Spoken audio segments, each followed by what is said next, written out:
leyenda cuenta de una joven que al verse acusada de brujería por la Santa Inquisición, logró esconderse.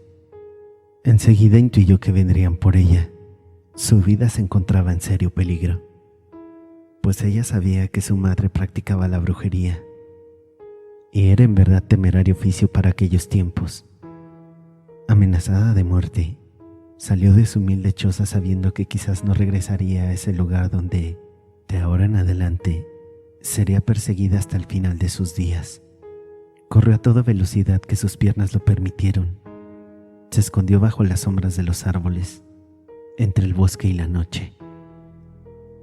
Sus pies adoloridos fueron llevados hasta más allá de sus limitaciones humanas.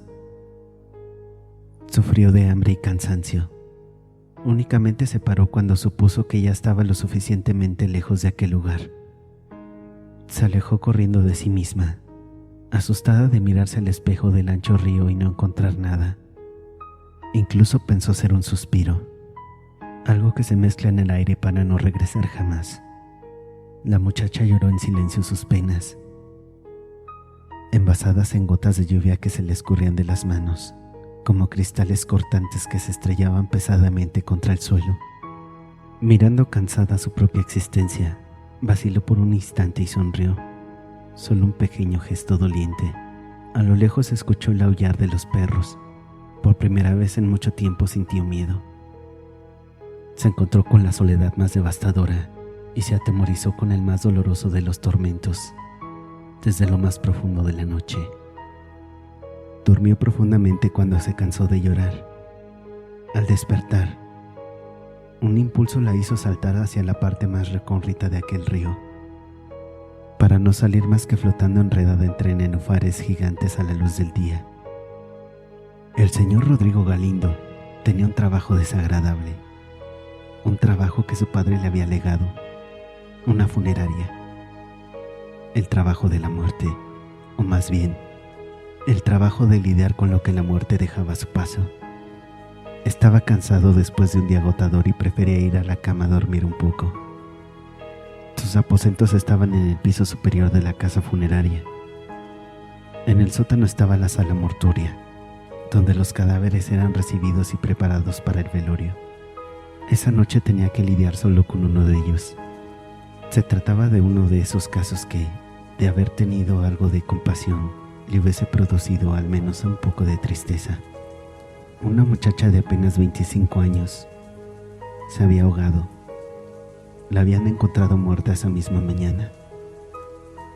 El cuerpo estaba en buen estado y no había mucho que hacer.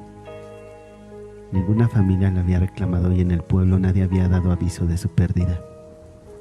Quizás fuera una extranjera o una visitante, así que la iglesia del pueblo había corrido con los gastos del entierro de aquella solitaria muchacha. No había más que drenar la sangre del cadáver y maquillarlo un poco para hacerlo más presentable. Quizás hacerle una sonrisa tenue, algo que le hiciera parecer dormida y no que estaba muerta. Preparó los materiales e introdujo los tubos para drenar la sangre. Ya que toda la sangre había salido, fue por un poco de fluido para embalsamar, algo que mantuviera un poco más la lozanía del cuerpo. Era meticuloso con lo que hacía siempre. Maquilló el cadáver y le colocó el vestido de caridad que alguna persona había regalado. Luego se dispuso a realizar el último paso, colocar el cadáver en el ataúd. Fue entonces cuando se dio cuenta de algo. El ataúd que habían regalado era más pequeño que la muchacha. Solo quedaba una solución, aunque era desagradable. No era más que eso, una forma de solucionar las cosas. Fue hasta uno de los gabinetes y tomó una sierra. Calculó, esta vez sin comprensión, las medidas y puso la sierra en los tobillos de la muchacha. No era la primera vez que hacía algo así, pero nunca le terminaba de desagradar el maldito ruido de los huesos cortándose como una rama de un árbol seco. Terminando el trabajo, colocó a la muchacha en el ataúd, dejando sus pies al fondo, como un par de juguetes olvidados. Solo la mitad de la tapa estaría abierta, así que nadie notaría lo que pasaba más abajo. Finalizado el asunto, Llevó al ataúd hasta la sala de velatorios.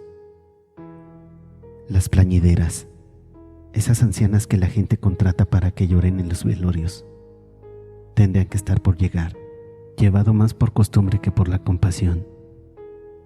Colocó unos claveles en el florero al lado del féretro. Estaba terminando de colocarlos cuando escuchó el ruido. Al principio pensó que era algo en la calle, alguien que había pasado corriendo. Pero luego se dio cuenta que el ruido venía de adentro, de la propia funeraria. «Ana, ¿eres tú?», preguntó el señor Galindo pensando en su esposa. Quizás las plañideras habían entrado ya. La mayoría de las veces dejaban la puerta abierta y ellas se movían por cualquier lugar como si fuera su casa, pero nadie respondió. El señor Galindo se quedó por unos momentos inmóvil. Quiso creer que solo había sido su imaginación, pero el ruido volvió. Definitivamente eran pasos. Pasos por la casa. ¿Habría entrado algún ladrón? Si hay alguien ahí, le aviso que estoy armado. Mintió, pero tampoco hubo respuesta. Los pasos se dirigían hacia el piso superior. Sintió que su cuerpo se estremecía. Algo le decía que no se trataba de un ladrón. Los pasos se detuvieron justo al llegar al primer piso. El señor Galindo supuso que el más absurdo horror atensaba sus músculos.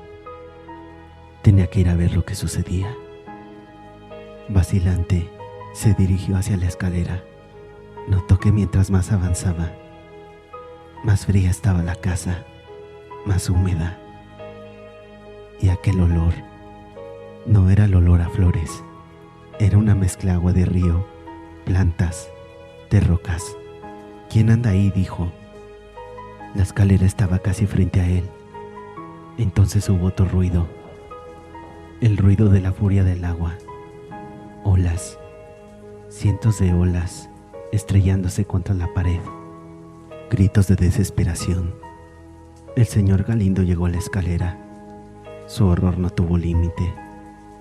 Allí estaba arriba, en la cima, había 2 pies de mujer, blanco como la muerte, seccionados a la altura de los tobillos. «No, no es posible», murmuró. Instintivamente comenzó a retroceder, pero los pies bajaron las escaleras. Tras ellos, un agua espesa, negra, que fue recubriendo cada uno de los escalones. Primero lentamente y luego como un torrente, como un caudal inagotable. El señor Galindo quiso correr, pero tropezó y cayó al suelo. Su cara se contrajo en una mueca indescriptible. Extendió la mano como queriendo detener lo inevitable, pero fue inútil. Aquel mar negro y putrido lo cubrió y le tapó la boca, callando sus gritos. Le inundó los pulmones, lo ahogó sin remedio. Las lloronas llegaron un poco después. Entre alaridos destemplados llamaron a la policía, que dictarían más tarde que el señor Galindo había muerto ahogado, aunque no incluirían en el informe los pies de la mujer, seccionados por los tobillos, blancos como la muerte, que sostenía entre sus brazos retorcidas por la agonía. En los pueblos se cuentan leyendas que llegan momentos en que cada persona incluye su propia versión de los hechos, de tal forma que uno ya no sabe si es verdad o es mentira. Sin embargo, las leyendas de brujas siempre causarán interés en los oídos de todo aquel que quiera escuchar.